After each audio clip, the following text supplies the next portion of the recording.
time for us to get moving. Let's read the next verse. It says, the night is far spent, the day is at hand. You know, it's kind of funny how you meet partiers, and while everybody else is sleeping, they're awake. And then while everybody else is awake, you know what they're doing? Sleeping. I've been guilty of that myself. We stay awake all night, hanging out, goofing off. We'd play video games. I don't see any, I'm not getting down on video games. You can talk about video games just like you can talk about the NFL, or just like you can talk about the History Channel, or anything like that. What you put before your eyes is important. But how we spend our time is important. That's right.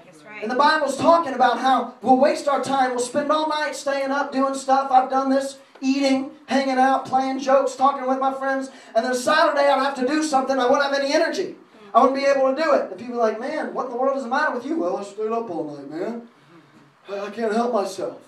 We stay up all night, we hang out, and then we wonder what God is doing. What are we doing? We're putting ourselves in a virtual reality that does not mimic what is really going on. Okay. That does not mimic what is really occurring. So the night is far spent, the day at his hand. Second part of the verse. Therefore, let us cast off the works of darkness, watch me, and let us put on the armor of light. God calls being distracted from our purpose works of darkness. Okay.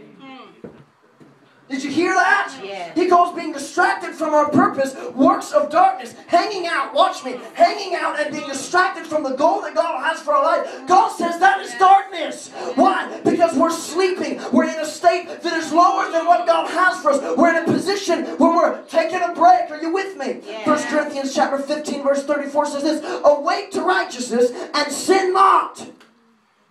That means sleeping is sin.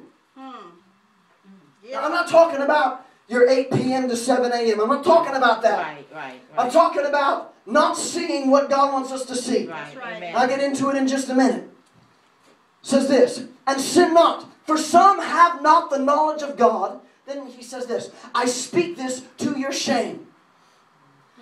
He's describing a spiritual matrix. What's a matrix? A matrix